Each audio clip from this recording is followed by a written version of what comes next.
Thank you all for coming. The fourth book in this series of publications I've been writing about ecology and art is underway. The publisher asked me to please present a list of the artists I'd include in that book with a target number of 75. So I began to peruse the literature and my remembrance of encountering artists who seemed significant and worthy of attention in this book, and I would keep putting their names in this kind of folder. And finally, after months of this, I decided, hey, I think it's about time I saw what quantity of artists have come to reside there. And instead of the 75, my number had swelled to 223.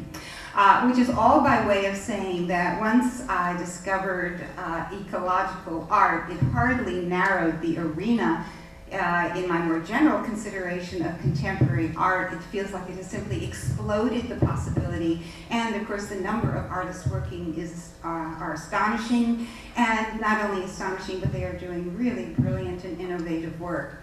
So when I was invited to come to Tennessee and give a talk related to the environment, of course I had to narrow this focus down and consider what component of this vast field might be appropriate for this particular setting. So I began to ask my hosts, tell me about Tennessee, tell me about its environment, tell me about its waters and its land. And I charge you with the same thing. I'm not familiar with Tennessee, and I wonder what you would say was typical of the environment in this state. So suppose you were to imagine in your mind all the state's waters and plants, its forests, its soils, the quality of its air, the animals who reside here, and put them all together as if Tennessee was now going to have its very own Mother Nature. And the question I ask you with is, how would you envision Tennessee's Mother Nature when you take into consideration all the components of its landscape and habitats? So I'm going to present you, if you don't mind, with three alternatives. Let's see if any of them match what you are conjuring in your mind. So the first image I present to you is the following. Imagine a barefooted woman bedecked with vines and a flower wreath. She's wearing a skirt of grain. She has full breasts. She has soft flesh. She is gentle. She is nurturing, and she is fertile. Vision number two. Can you imagine a powerful, muscular, warrior-like figure with very broad shoulders? Can you imagine her wearing a bearskin cloak, a headdress of horns, a necklace of cougar claws, and seeming very powerful? Or when you envision Tennessee's Mother Nature, might you think of a figure that was frail, pale, thin, its hair falling out, skin lesions, wheezing? How many go for number one, fertile and nurturing? How many go for number two, powerful and resilient? How many go for number three, frail and in trouble? Well, this was so interesting because I have to say, in my own mind, I think of fertility and beauty and mountains and forests and all. But invariably, when I asked my hosts, tell me about Tennessee, what I heard was a litany of problems. I heard about a Kingston coal plant where the dike failed. I heard about heavy metals in water and other forms of blight on the beautiful landscape. I was told you can't eat the fish in its waterways, or if you do, you endanger yourself. It's not safe to swim in the water. Something about a Y212 plant I still don't know much about. Mega fly ash spills. So when I thought about my 225 potential artists who I might present to you today, I've honed the number down to 6 or 7, and I decided what might be most appropriate for presentation here are the artists who very specifically deal with habitat restoration. So if you don't mind, that's going to be the theme for today's talk.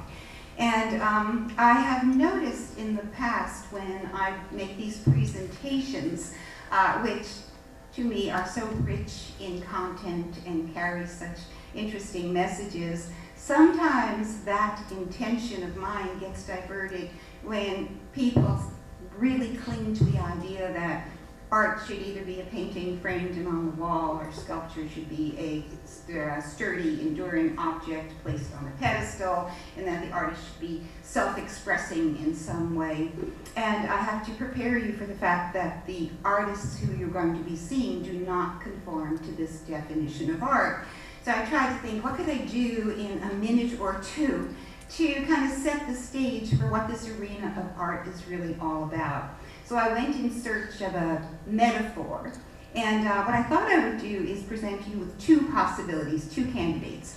One I ultimately rejected as a failure, but carries a rather instructive message, and the other was a metaphor that I think works pretty well. So let me try these out on you. So we're talking about new art that assumes a form that does not resemble what you might see from the 19th century. All right, so I thought maybe we could say an artist is very much like a scientist. And here are the ways I listed that they are similar. Like a scientist, artists can study very diverse subjects. So you're a scientist whether you're working with animals or minerals or vegetables. And in the same way, an artist is an artist whether that artist is dealing with the issue of beauty or history or sexuality or corruption, politics, or whatever it might be. So the topic does not distinguish. Is not a distinguishing factor because both science and art allow for very broad presentations of different kinds of subject matter. And so that means that a scientist can have any number of diverse specialties. So you're a scientist whether you're an astrophysicist or a microbiologist. In the same way, an artist is an artist whether that artist is a painter or a sculptor or a photographer or works in electronic media. And then I thought, well, there's another similarity. Scientists and artists work in very diverse mediums.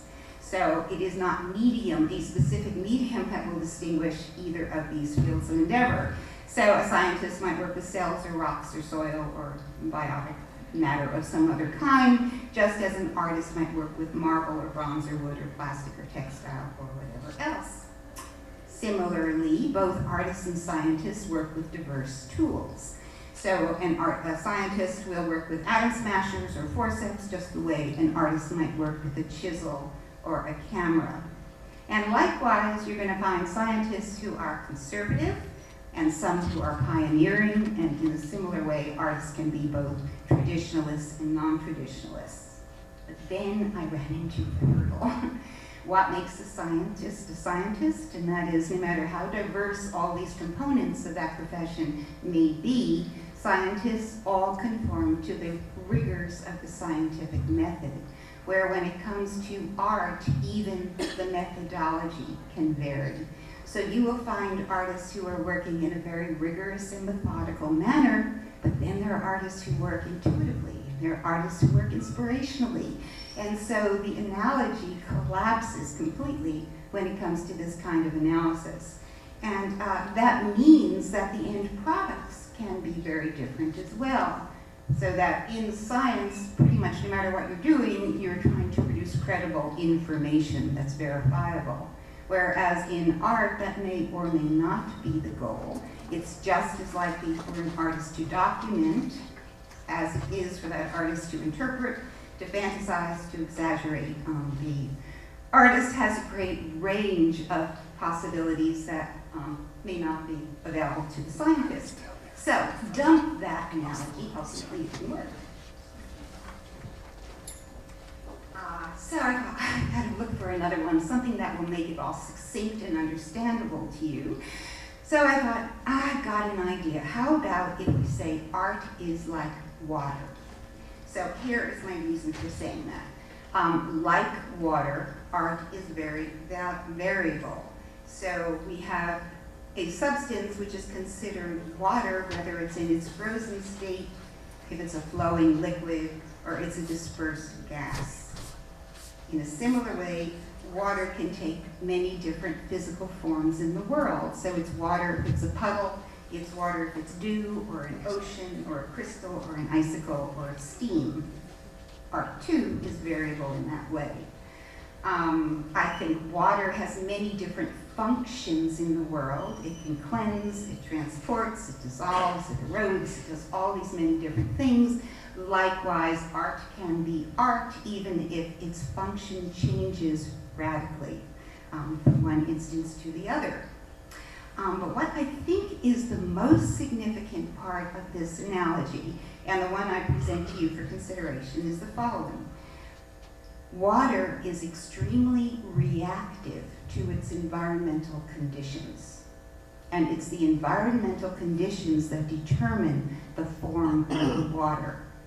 And when it comes to art, you find exactly that situation, that it's the context that determines the form of art. So that art may be continually changing, but it's certainly not changing because of the whim of an individual artist who thinks it's very cool to be creative and do something that's never been done before. Art is innovative because cultural conditions continue to change. And it's the cultural conditions that continually determine what that art is going to be. Which means that just like water takes the form of its container, doesn't have a form of its own, in the same kind of way, art will take the form of the cultural context that serves as its container, which means it can change in so many different ways, incalculable different ways. So here we are, I ask myself as someone who studies contemporary culture, what is the cultural context? What is the container in which contemporary art is being made today? Well, we live in a pluralistic time, there are many, but I propose to you that one of the most significant is that we are living in an era of environmental transformation that endangers the conditions we have come to desire. And so, because the cultural context is changing, we find the theme and the function of art morphing to serve this new cultural context.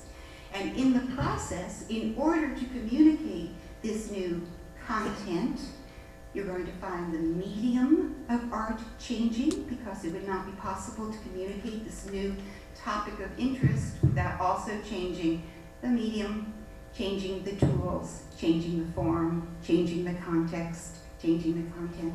It all is eligible for transformation, and it stays art all the time. Okay? So, with that in mind, what I'm going to present to you are a number of artists who have taken on as their mandate to deal with the need to restore contaminated, endangered, and depleted habitats. They are going to rehabilitate sites, they're going to detoxify sites, they're going to try to reverse the effects of careless development and industrial expansion. And they're going to do this in two distinctly different ways. And I think you'll see these two different categories quite clearly, because I've tried to select artists who make rather extreme statements in each of these categories. So there are those who are going to be working more metaphorically than literally. And their purpose might be to enlighten and educate the public viewing these works of art. And then there are those who are going to be working very pragmatically, actually doing the reclamation and restoration work within the landscape. Okay, you ready to go?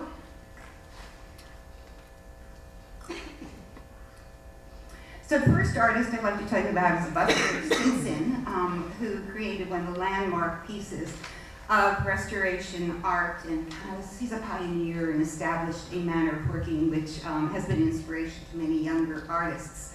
We might say that Buster Simpson is redefining what landscape art is, asserting that if landscape art in the past was art that allowed the viewer to admire the inherent wholesomeness and truth and beauty of nature, the cultural container has really changed, and that no longer is our relationship to the world of landscape, but now we see it as an area that has been tampered with, often compromised, and in need of restoration. So here is the brand new landscape art for the era of environmental devastation. He has done this landmark piece with the Hudson River near where I live. It is a river that was actually called an open sewer in 1960, and it earned that designation because it contained, and I read this, spillover of raw sewage, seepages of noxious chemicals, discharges from factories, leakage from oil tankers, toxins from agricultural processes, and runoff from urban development. Butzer did a piece called Hudson Headwaters Purge, and the site that he chose, let's talk about this too, contemporary art often does not get presented in a conventional setting. Forget the gallery, forget the museum. Somebody like Buster Simpson is working in the context of the purpose of his art. So he positioned his work, his first version of this work, downstream from a manufacturing plant that once processed molybdenum for making stainless steel. And it was quite well known that the containers of molybdenum that was still on the property had begun to leak. Okay, this is a photograph of the site, and this is a photograph of the work of art. It consisted of what might seem like a very, very conventional abstract sculpture. He hand-carved discs. They were, let's see, 13 inches in diameter and weighed 42 pounds. They were made out of a mineral material. Actually, they were soft chalk limestone. And here's where I hope you'll say, this is getting really interesting, because the selection of the medium was determined by the theme and the purpose of this work of art. He chose chalk limestone because it happens to be predominantly calcium, and calcium is the major substance in mallets, rollades, and tongues. And why did he choose this? He said, well, like our stomachs, the Hudson River, which is able to buffer a certain amount of irritants, can't buffer all the irritants when its capacity is exceeded. So what happens? It gets highly acidified. What does that mean? The poor Hudson River is suffering from acid indigestion. And as an artist, what he tried to do was help individuals develop sympathy for a river that they might otherwise completely neglect. Now, there is a bona fide process of neutralizing an acidic body of water by doing what they call liming. But on the scale of this particular problem, this was not a practical kind of solution, but it certainly was a compelling possibility in terms of alerting people to the distress of a river, especially among the neighbors in the area. So the piece has been called River Rollades, it's been called Tongues from Mother Nature. People talk about it as a time-release limestone antacid tablet. And basically what he did was take his sculptures and he tossed them into the river, and this was photographed, and this became the work of art that is immortalized to this day. So here, what he is doing metaphorically is hopefully developing sympathy for a poor, distressed body of water, with the hope that people would begin to then attend to its distress and do what needed to be done in order to help cure it and relieve it of its indigestion. So he treated it like a medical emergency that we can all identify with, brought it down to the human level. Other rather original thinkers are Vitaly Komar and Alex Melamede. In order to really appreciate the work, I need to take just a second and tell you a little bit about their biographies. Both Komar and Melamede were born in Russia. They were both dissident, underground, unwelcome artists there. And when they could, in the 80s, they immigrated from Russia. And the first place they went to was Israel, and then they came to the United States. And what they found was over and over again is that they were outsiders. They didn't have a place within the system. They had to somehow negotiate a way to survive as some kind of alien kind of creature. So Komar actually says in a rather amusing way, I felt like a member of an endangered species that was gradually becoming extinct. So they developed a very natural and spontaneous and personal sympathy with other creatures who were endangered. And one kind of creature that really captivated their attention was the population of Southeast Asian elephants. Because the elephants too had lost their function in the official establishment of their country. The domesticated Asian elephants had become jobless or unemployed when the Thai government in 1990 decided that logging, which was the elephant's form of occupation, was ruining, destroying the Thai forests. So in order to spare the forests, they illegalized logging. When they illegalized logging, what happened was the economy of the area collapsed because the people survived by having their elephants serve in the logging industry. So that this helped no one. People became impoverished. The people could not afford to purchase the enormous amount of food that thousands of pounds of elephant require to eat each and every day. The elephants were suffering, the people were suffering. The only way that the people seemed to be able to earn any income at all was to walk the elephants into the cities to beg for money, so the cities became more blighted and the people became more blighted. Alternatively, they were released into the wild, where they could not survive because of their shrinking habitats, where they would often be poached. Some of them were installed in national parks, which I'm told were very dismal and barren, and a poor, miserable life for the elephants ensued. And so there was a steady and rather alarming decrease in the population of Southeast Asian elephants. Komar and Melanie say, we know what it feels like to be unemployed, to be displaced, to have no place in society.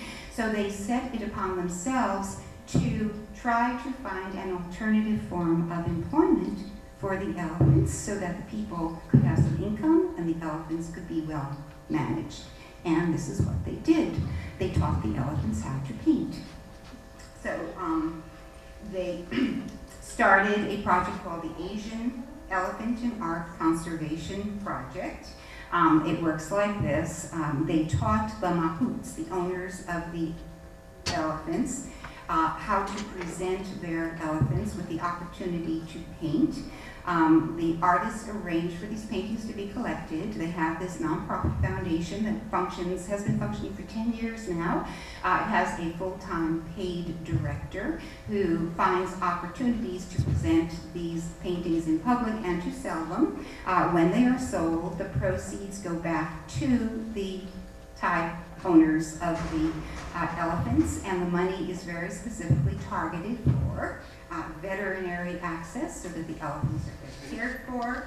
They are funding scholarship programs so that veterinarians are better trained. They are improving the elephant camps so that the elephants are healthier and happier. They are supporting projects that manage the natural habitats. They are working against rampant poaching, and they are supporting educational, cultural, and sanitation projects for the villagers. They have a really interesting long-term project, which is to establish an academy of painting for unemployed elephants. So there they are. And of course, this too in the press has been a source of amusement, and headlines would say something like painting for peanuts or trumpeting the latest art or a trunk full of art or whatever. Komar and Melanie always work between humor and seriousness, and every time you see a work of art, though its underlying message may really be in earnest, they give you lots of opportunities for smiling. So here is a typical quote from Melanie. He says, "We want to flood the world with elephant art. Our goal is to have thousands of elephants producing hundreds of thousands of paintings. These elephants are incredibly prolific. Sometimes they'll churn out 30 paintings in less than an hour. They don't think too much. That's what makes them such good artists. For the first time in history, human art will get some competition. This is really an ongoing enterprise. The artists are earnest about the intention. I just had the opportunity to visit Alex Melamede in his home. He has this huge diptych on his wall of elephant paintings. I have to say they are absolutely fabulous. And then he made a big announcement a couple of years ago, and it says, something amazing has happened in one of the camps. And he's got several of the camps where these paintings are being produced.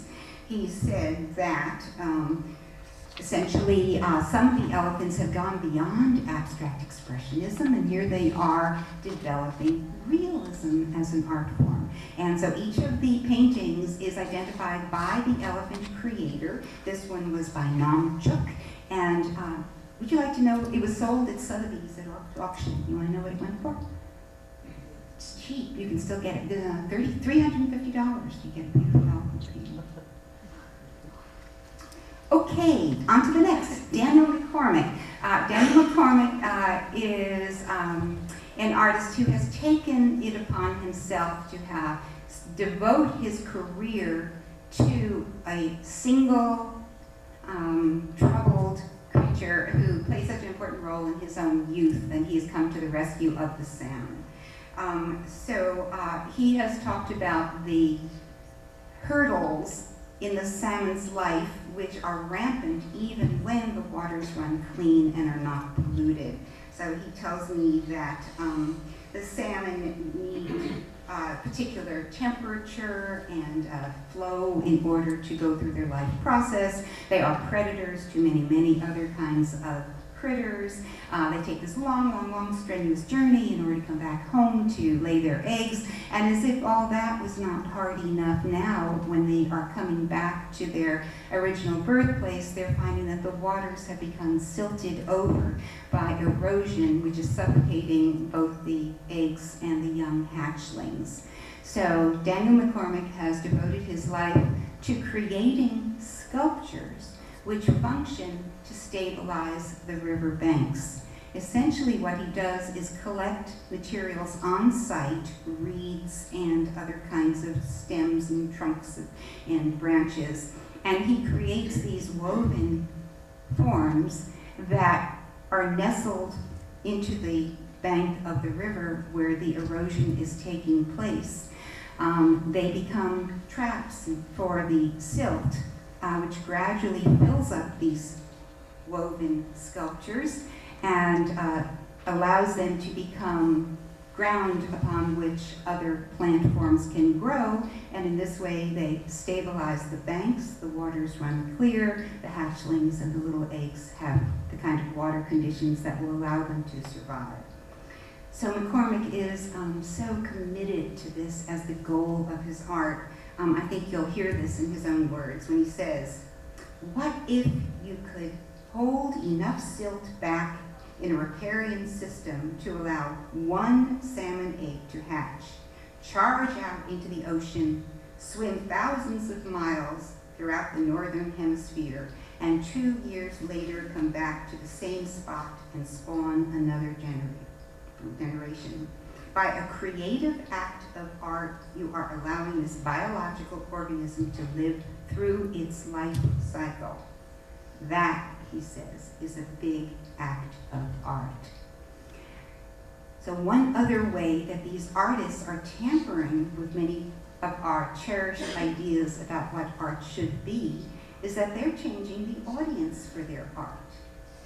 Daniel McCormick is much less interested in whether people know about his work, whether it actually serves the audience of young fish that he's trying to support, although education is also a component of what he does.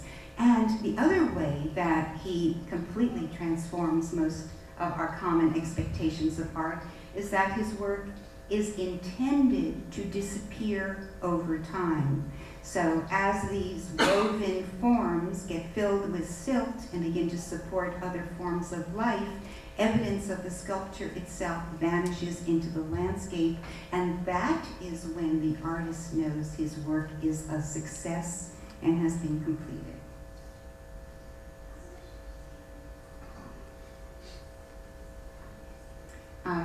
Sometimes, if he's asked to do a museum exhibition, he will create the woven form on site, transport it to the museum, exhibit it like a sculpture there, and then it is returned to the riverbank where it originated after the exhibition, and it fulfills its mission and its function there.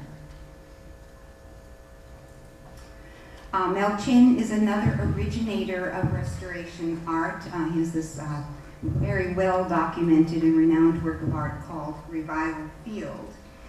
He too is tampering with the idea of what is landscape art for an era of environmental deterioration and devastation. In his mind, we cannot afford to sit back and admire the remnants of nature that might still suit us aesthetically, that we as a human species have important work to do, and the artists who are specialists in being creative should really devote their creative potential to solving the problems that surround us at this moment, which is exactly what Mel Chin has done in many ways. This is just one example.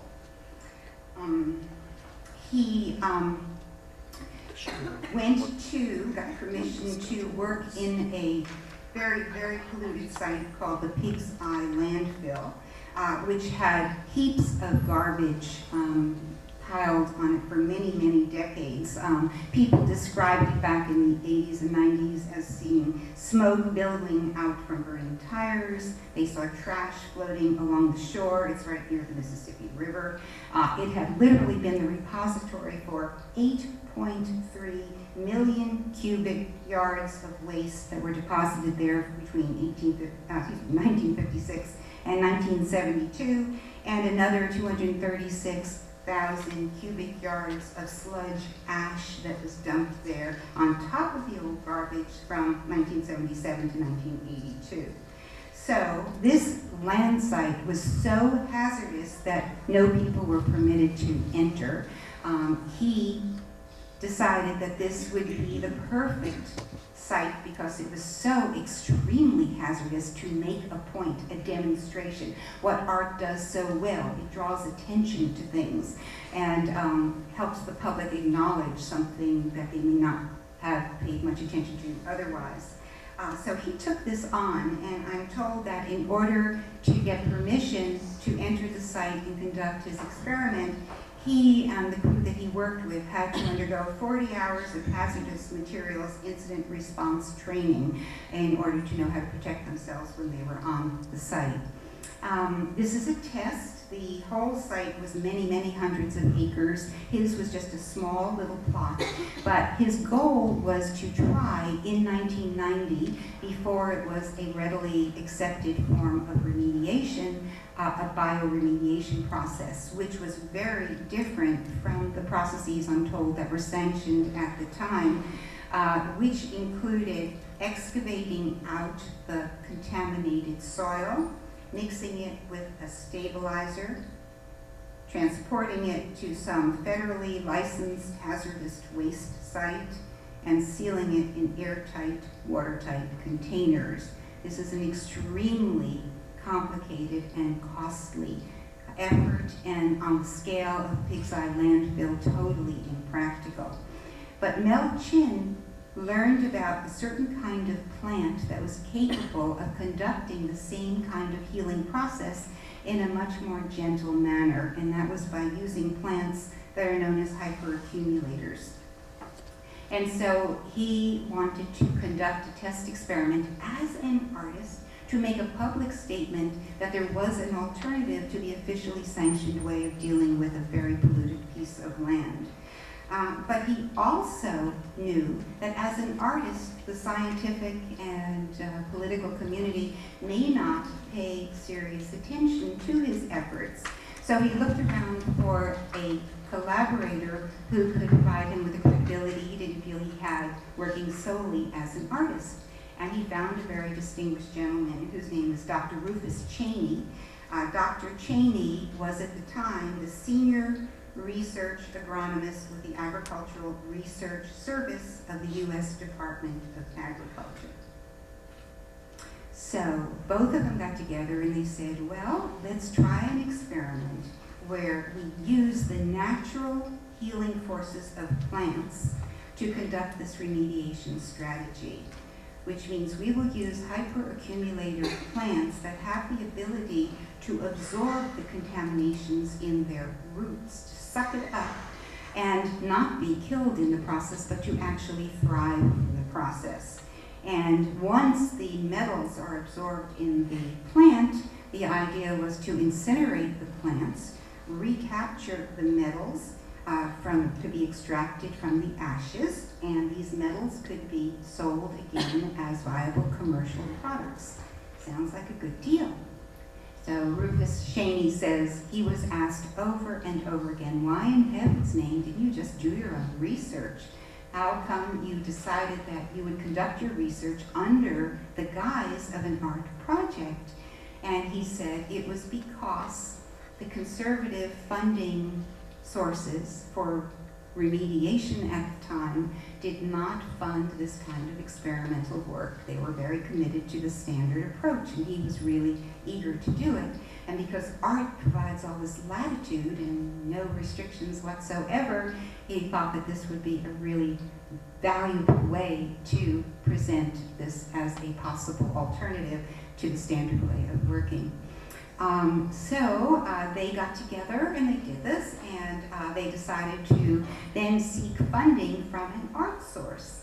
And ironically, there they bumped up against the conservative values of the art establishment. So when Mel Chin applied to the National Endowment for the Arts for funding for the sculptural project, he was rejected, and the chairman of the NEA said at the time that this is a project for the EPA, the Environmental Protection Agency, not the NEA, the National Endowment for the Arts. And I'd like to read to you some of Mel Chin's very poetic and compelling response to the chairman of the NEA at the time. He said, "If pollution could be carved away and life could return to that soil, a diverse and ecologically balanced life, then that is a wonderful sculpture." He goes on to say, "Soil is my marble, plants are my chisel, revived nature is my product. This is responsibility and poetry. Here, unseen materials, heavy metals, were to be chipped away by new tools, biochemistry and agriculture, to reveal the aesthetic product, a decontaminated piece of ground." Brand new in art. We have come to expect that art may imitate life, but much restoration art, much ecological art is doing no imitation whatsoever, but it's actually working directly with life forces. I'm told that Mel Chin is credited with really having spurred interest in this form of remediation, and it has become, of course, much more popular in the last 20 years.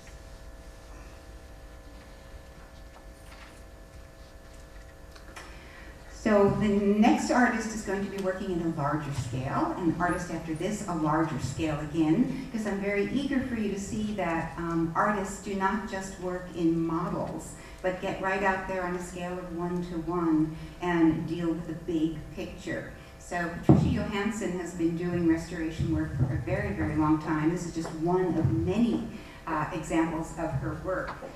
She was asked to work on the development of a 912-acre site in Ulsan, Korea, which I'm told is the industrial center of the city, which was developed rather unenvironmentally, but with great exuberance in the 1980s. So it became the home of Hyundai cars, shipbuilding, and the largest oil refinery in the world at the time. So it was the industrial center of Korea, just as Pittsburgh and Detroit might be in this country. But very little regard was paid to the environmental consequences of this development. And so when it was proposed that this huge site right in the city would be developed into a parkland, they hired the artist, the American artist, Patricia Johansson, to do not the fabrication as an artist. Here we go again, we're violating the expectations. They didn't want her as someone who was familiar with crafting materials. They hired her because she was a designer. She was a conceptual artist. She could give them an overall plan for a park which was not merely recreational, though it was that, not merely cultural, because it also had several museums on it, but definitely restorative as well to a piece of land that was highly, highly contaminated. In order to do respect to this work of art, we would have to devote the next hour and a half to it. But what I'd like to show you is that as an artist, she not only was very astute about the use of wetlands and marshes to filter the sewage. Her plan also included ameliorating flooding, which was periodic at the time, and she was very intent on restoring habitats. But her work went even beyond function, because as an artist, she was very eager to have the people relate to this project through the lens of their cultural history.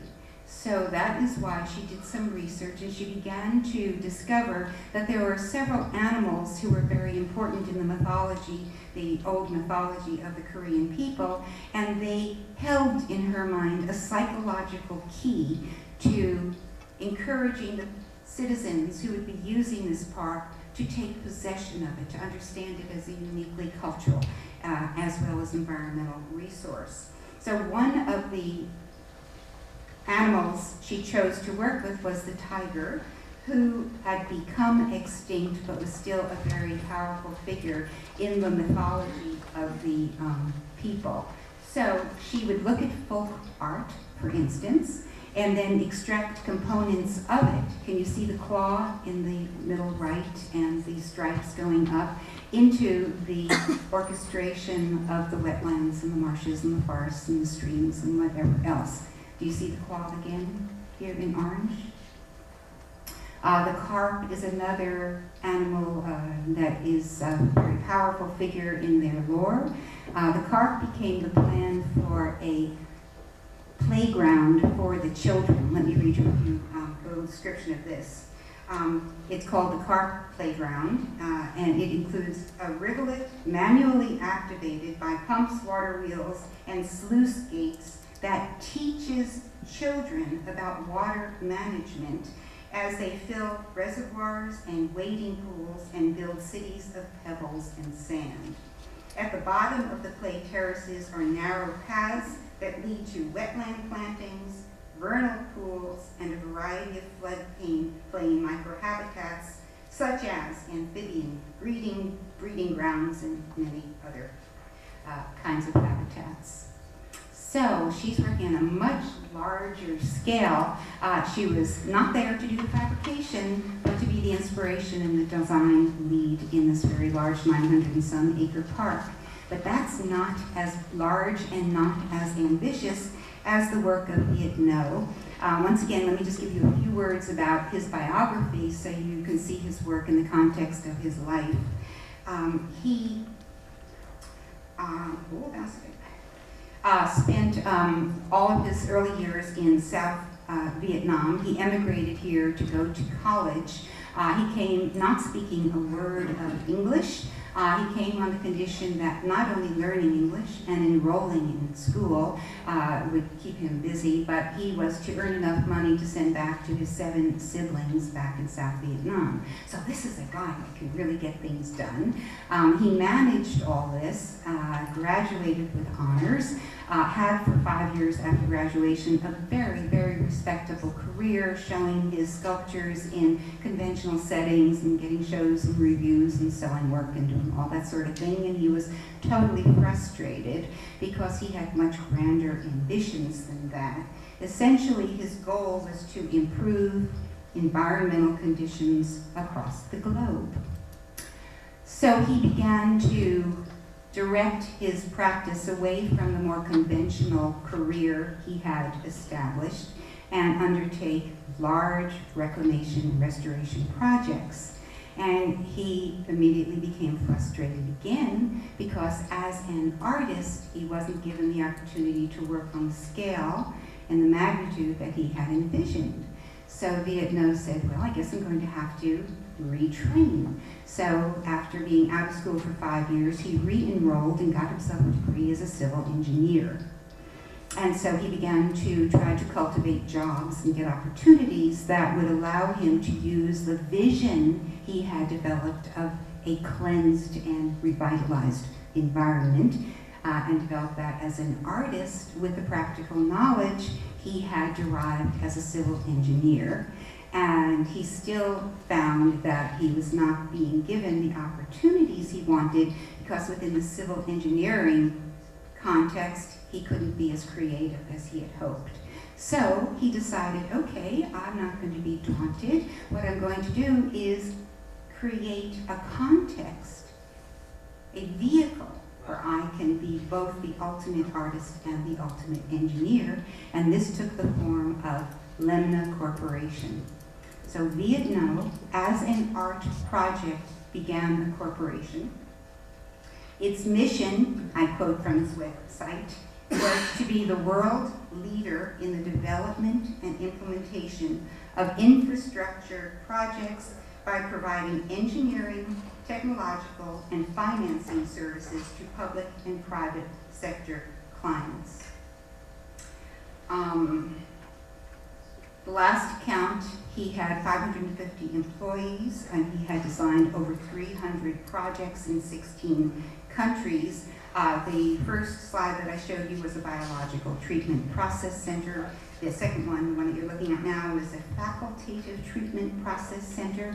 But I think what will give you a sense of the scope of Lemna Corporation's artistic endeavors is, if you don't mind, I'm going to read you the headlines of some of the news stories that included, when I Googled it, Lemna Corporation in the headline.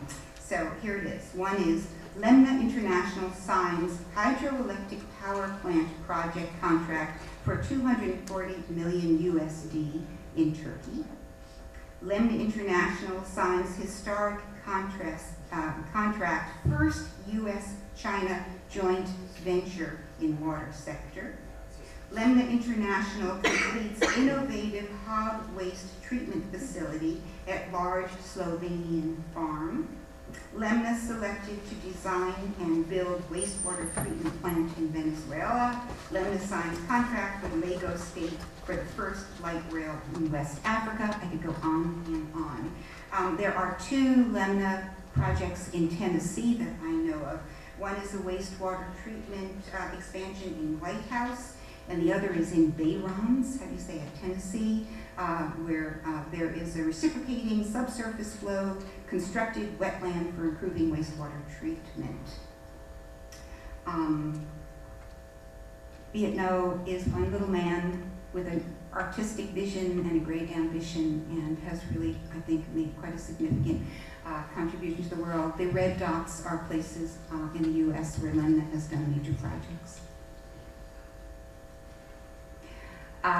Definitely in the category of another way to be a restorationist and an artist is represented by this trio of very interesting artists who were invited to this deteriorated and collapsing town in the area in Pennsylvania that had once been devoted to coal and oil and lots of industry and had lost that source of financial support, and it was in a very miserable state. And so they had gotten, the town of McKeesport, Pennsylvania, had gotten some funding to do some restoration. And as part of this, they invited this trio of artists to come in, and all they were asked to do was design a bike and hiking trail along the restored waterway in the town. But being artists, they kind of saw beyond that as the need in the town. So the artists talked about becoming acquainted not only with the waterfront, but with people in the town. And they spoke to the mayor and the superintendent of schools and all the people there, trying to get a sense of what the people wanted. Did they want a biking trail? Did they want a hiking trail? And the more they talked about the possibilities with people, the more they realized that these people had despaired a long time ago, that they really had no vision for the future, that this was a very depressed area, not only economically, but certainly psychologically as well. And the artists were convinced that if there was ever going to be any kind of restoration, what really was needed was for there to be a restoration of hope and vitality. So far beyond just designing a water path and a biking path, the artists began to think of a much broader project that they hadn't been invited to construct. And so what they did, here's a McKeesport, here's a distance, this is what they found when they got there. So the artists decided that they were going to serve as social ecologists, psychological ecologists. They were going to see what they could do to reinstill a sense of a better future among people who had become apathetic and depressed. And so here's what they did. They called a meeting. And to the meeting, they summoned teachers, superintendent, fire chief, the mayor of the town, all the dignitaries, everyone, religious leaders who was in a leadership role. And everybody, they said, came walking in, so oh, do we have to give a night of our lives to this silliness? It's just a bunch of artists. What are they going to tell us? And the artists began to conduct the meeting in a very conventional way. And partway through the meeting, maybe 20 minutes into the meeting, very abruptly, the three of them left the stage. And the audience didn't know what was going to happen next. And in a few minutes, they came back shuffling, wearing white wigs and having a stooped walk as if they had aged 20 years in the minutes that they were gone. And they resumed the meeting. This took place in 2004. As if it was now 2020. And they said, hold on, we came hobbling back on stage, chatting about how great it was to be back in McKeesport all these years later, and how great it was that the Foundation of Urban Conservation Excellence got in touch with them to give out the awards to the community members who had worked to transform the town, a transformation which started during their residency way back in 2004. We then did a mini Academy Awards number and had separate envelopes for different categories, including things like trail development, youth program development and implementation, town to trail linkage, and other kinds of categories. Each category named 3 to 5 people who, they said, had contributed so beautifully to the restoration of McKeesport. And in order to make this envisioned future, which had not yet happened, the product of efforts which had not yet been made, they designed a very beautiful brochure which had photographs of the restored waterway, the revitalized economy, talked about how there were broad boulevards and new restaurants, and that instead of the young people leaving McKeesport because there were no opportunities there, there had been an influx of the old residents back again, how they were initiating all kinds of green enterprises. There were cafes. It had become a destination of visitors and tourists, and the little town was booming. And here's a photograph of the awards ceremony where people from the town were brought up and everybody applauded and they were congratulated for work they had not yet undertaken. Got it? So what the artists did was not only say, hey, this is what you should do and it's possible and all. They gave the awards for the efforts before the efforts had been made, and everyone, of course, was absolutely delighted in it. But it wasn't just an abstraction either, because the artists had also worked out very practical plans for instance, educating the young people in green kinds of enterprises that could be viable, that really did allow them to become enterprising in their own town and re-enliven the economy in this very depressed area. This is the award that they received. Everybody got a beautifully designed clear, fresh water bottle, presumably water from the restored waterway, the rivers that were polluted at the moment the award ceremony was taking place. And they photographed the lush green foliage, the lovely blue sky, a healthful and very inviting image.